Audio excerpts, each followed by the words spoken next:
Okay. Ben, to your left right here. Hi, Ben. My name is Rivka.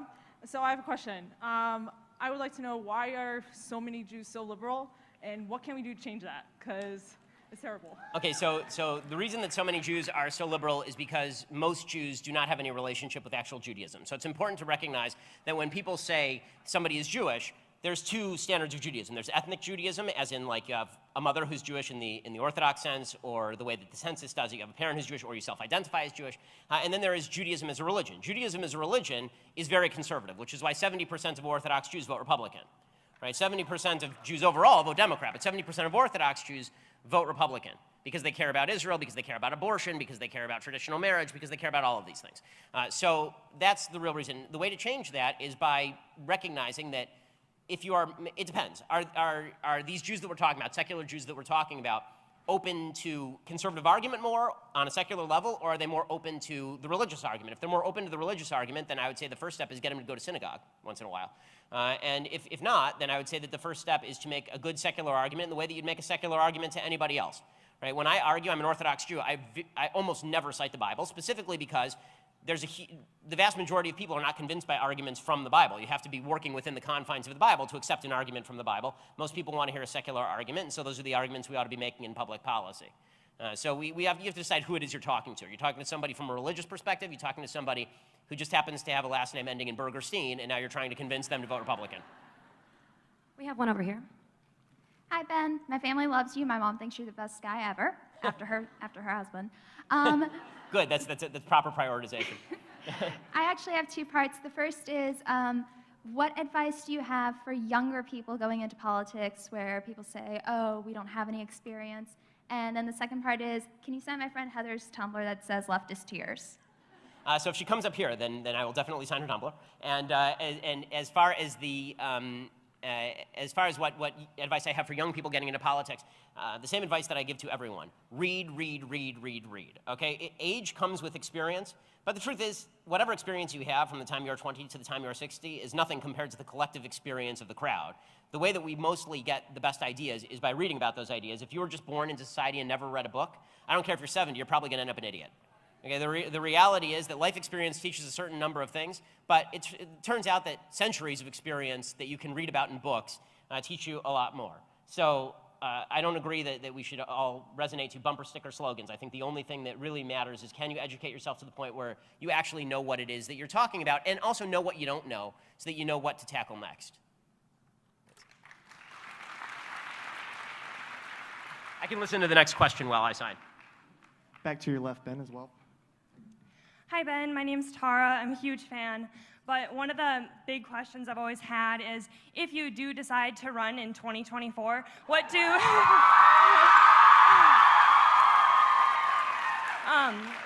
we have to do to work on your campaign? Well, I'm taking volunteer signups in the back, but it's, you know, I am number 3 in the betting markets, apparently. So it's, yeah, I love the fact that there are so many young people who listen to what I say, and I'm really appreciative of it. Email me, we'll put you on file. And then if that's something we decide to do, then we'll get back to you.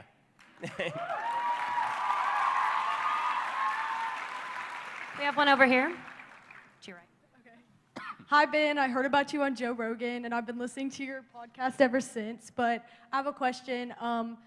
When I'm older, I want to go into law and then news commentating. What's your best advice for going into that field as a conservative, and does law help you with that? So I'm a big advocate for getting a law degree for the simple reason that, two simple reasons. One is that our society is very much based on credentialing.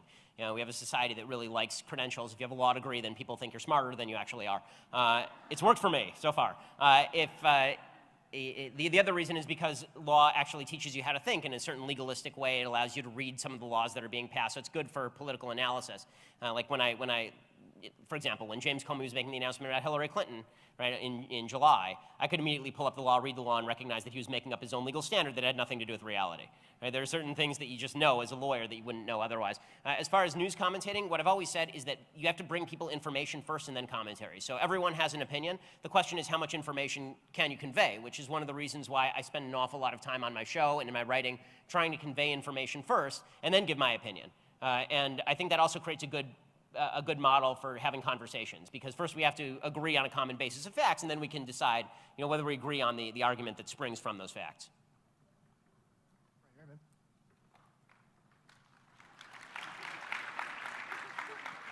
Okay, so what advice do you have for when arguing with leftists and all they're doing is screaming names at you? And so what advice do you have? Because Okay, so this is the part where you don't have to be nice. Okay, so. Well, yes, okay, Right. but you can't use logic with them because they Right. turn their brain off to you, and you can't appeal to their emotion because they hate you. Right. So the first thing you have to do is determine whether this is a conversation that's even worth taking part in. Right? I mean, there is a door right there. Sometimes it's just worth leaving because you're wasting breaths and you'll need those back when you're dying and all that. So, is it worth time ranting at someone on Facebook or Twitter? This is a rule that I unfortunately do not apply often enough to myself. That's number one. Number two is if somebody calls you a name, if somebody says without a basis that you are a racist, sexist, bigot, homophobe, which is their favorite thing ever to do, then your proper response is no, you're an asshole. Right? And you're allowed to actually say that, the reason being that when you call somebody a name without any sort of evidence, this is what makes you, technically speaking in the dictionary definition, an asshole. So it is worthwhile at that point to say that, because you're not speaking from a non-evidentiary position, right? Your evidence that they're being this kind of jackass is that they are doing this. And at that point, then you can say, okay, we're done here, right? Or alternatively, they can say, well, why do you think that? And you can say, well, because you're not using evidence. Would you like to actually have an argument now?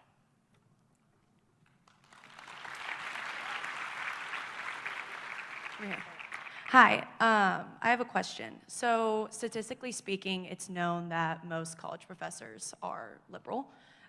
So what advice would you have as a conservative college student when you're dealing with professors that use that authoritative position to silence conservatives? So okay, so first of all, I want to point out that there are some professors who are willing to silence people in the classroom. There are some professors who are willing not to. So you have to determine which is which, really. I don't think it's fair to assume that all of them are just because they're on the left. Some of my best professors have been professors on the left. With that said, if you run into a professor who actually is discriminating against you, what I've always said is, if you don't have any recourse with the administration, shut up. Okay, now I know that this is controversial, really. I know that my friend Dennis Prager, I'm good friends with Dennis, and Dennis is of the mind that you should really just go ahead and say what you want to say, right? And I love Dennis, but he's wrong. Dennis is wrong because why in the world would you get a D in a class just to prove a point? Right? The whole idea here is to just run through that class, get through that class, make awful lots of money, give money back to the school, and then threaten to cut off that money unless they fire that particular discriminatory teacher.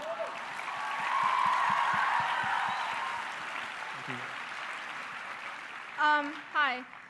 So I'm considering law school. I was wondering, would you recommend getting a undergrad political science or going to a great books college? It actually doesn't matter very much, is the truth. So the law schools right now, in terms of admissions, are looking for people who are not necessarily poli-sci majors. So they've started looking outside the realm of poli-sci because everyone who's a poli-sci major applies to law school. I don't think that one makes a huge, enormous difference, actually. Hi, Ben. Thanks for speaking today.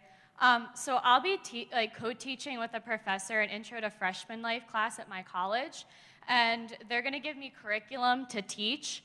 And I've recently read an article from the college newspaper saying that they're going to focus on race, gender, and sexuality. Oh, good times. Yeah, instead of actual freshman issues. And I'm worried about hitting the boundary of where I'm going to have to teach things I don't believe in. So how can I, portray what my beliefs and my morals and what I believe in to these students, but still allow them to make a decision of what they want to believe in themselves? Well, I mean, I don't know how flexible your administration is, and I don't know how much your job is at stake based on what you actually are teaching these students. So these are factors that you're going to have to decide for yourself to a certain extent. What I would say is that if it were it I would teach what they want me to teach, and then I would immediately say, and here's why I think this is bullshit. Right? So you're teaching both sides, right? I mean, I think that it's fair to say, here is the counter argument to what it is that you're promoting here.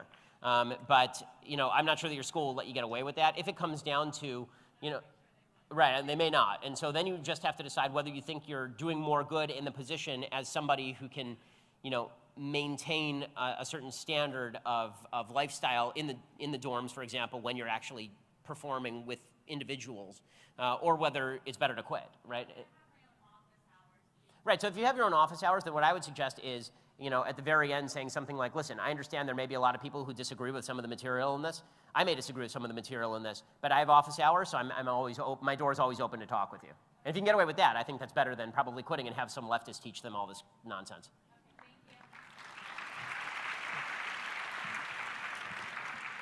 Hi, Mr. Shapiro. I'm a huge fan of your show. I listen almost every day. Oh, thank you. My name is Koki, and I'm a Mizzou law student. You came to Mizzou a few years ago. Yep. Yeah, that's actually how I... That was the very last time I traveled without security. Right. So I just kind of like to hear your perspective now on the Black Lives Matter movement and everything that sort of came after everything that happened at Mizzou, because, I mean, we're still dealing with that. Right, I mean, you guys lost admissions and people stopped applying and you lost donations, yeah. It's been a horrible problem for our school, so we would love to have you back, first of all. I appreciate it, yeah. Please come back and talk. But I just would love to hear your opinion about that. Well, I mean, I think that the movement has, to a certain extent, petered out. In one sense, it's petered out, in another, it's sort of been mainstreamed into the platform of the Democratic Party and the left. So in the sense that you're not seeing these giant protests in the streets because you don't have an administration that is fostering giant protests in the streets, it's petered out, and obviously President Trump has not been particularly warm toward these sorts of arguments, and good for him, because the data just don't back up those arguments. But you have seen that there is this belief that has been mainstreamed and even taken up by some of the libertarian right, saying that, no, it's true the criminal justice system is wildly biased against black people, and that black people are being randomly shot by the police, and there's a problem of systemic bias in police departments and all of this stuff. I think that it's worthwhile fighting back on that as much as ever. I think that those are arguments that tend to get a little bit more play when a leftist is in office giving air to them. And it seems like those arguments just aren't getting a lot of air in the public sphere right now because there's unified Republican control of government.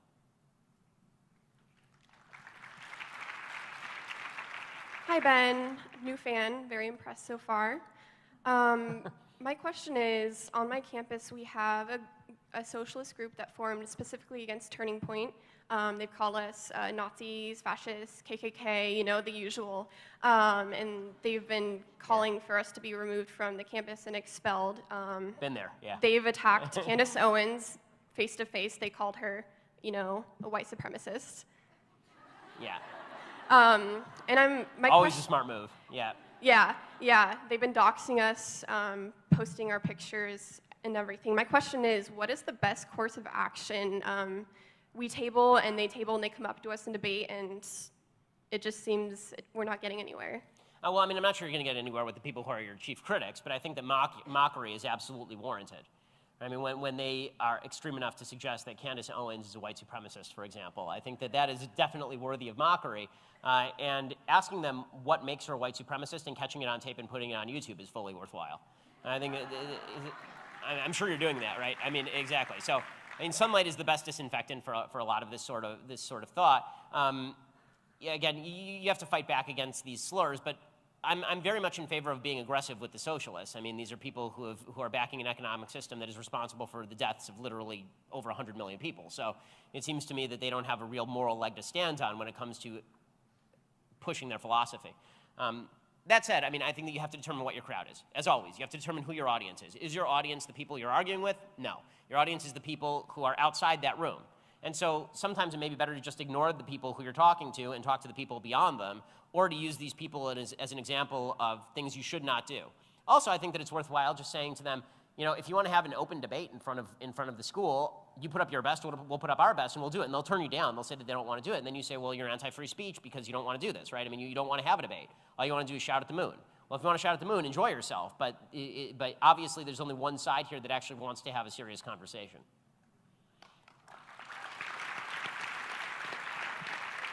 Hi, big fan. I just had a question about my school has actually denied a Turning Point USA chapter for about 2 years now, but they have a Gay-Straight Alliance. So my question is, how do I go about giving the conservatives that come after me a voice, because I won't be around, I'll be in the Marine Corps. So how do I go about giving them a voice so that they're not afraid to speak their mind and be free with their views, because we get shut down so often? So we had sort of this problem when I was at UCLA. There's administrative bias against particular conservative groups, and what you very often have to do is go outside and just get funding from outside the university, right? You have to go find individual donors who are willing to actually give you money to perform activities on campus. And in terms of tabling, so, okay, you don't table. You find other ways of distributing your message. That's sometimes all you can do. And then, of course, you can protest and you can publicize the fact that they're rejecting Turning Point chapter for no apparent reason other than their political bias. Do you go to a state school or do you go to a private school? Oh, okay. So is it a public school or is it a private school? Okay, so if it's a public school, then I don't really see how, if they are granting legitimacy to particular points of view, that may actually be a First Amendment lawsuit, depending on whether they are performing viewpoint discrimination. They're saying that it's offensive. Well, then they'd have to make that case in court. Right? It turns out that very often public schools don't actually want to litigate. So you might want to talk to our friends over at Lions Defending Freedom, for example, and see if they'll go out there and do some work for you. One over here. Hi, Ben. Howdy.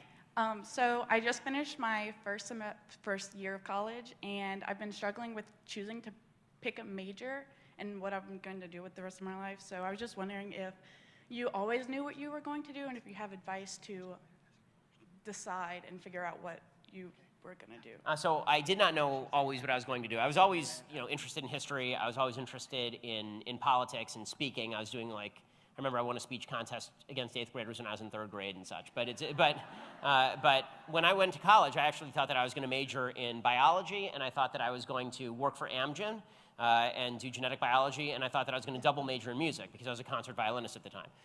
And the first week I was on campus, basically, I walked over to a kiosk that had the Daily Bruin in it, and I looked at the Daily Bruin, and there was an editorial comparing Ariel Sharon, who was then Prime Minister of Israel, to Adolf Eichmann, the Nazi. And I walked into the editorial office and I said, "Can I write a counter to that?" And that turned into this. So you never know where life is going to take you. What I would say is that the way you should be thinking is a combination of a few things. One, what are you good at doing? Like an honest assessment of what is it that you're good at, because you're not going to really enjoy something you're bad at. So what are you good at doing? What is something you enjoy doing? And what is something that you feel makes a difference in the world?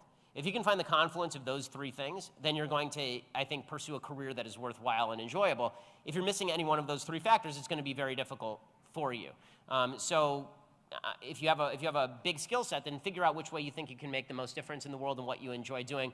Don't try to force yourself into one or the other box, that you're doing something that is worthwhile but you hate, or you're doing something you like but you feel is completely worthless. I think that if you can find meaning and purpose in your work, you're going to live a much happier life. This is true, by the way, for everyone. There's a great book called Flow, all about the times in your life when you're the happiest. And basically what it says is when you are struggling to overcome a barrier and you are working very hard at it, but you feel very ensconced in the struggle, you feel like you're trying to pursue a particular goal using the best of your abilities, this is the happiest you ever are in your life. This is true for everyone. It doesn't matter what that task is, but that means that you ought to find whatever it is that you think is a purposeful life and then pursue that. The good news is I'm writing an entire book on the history of Western civilization in the context of this exact question, but the bad news is you're going to have to read it.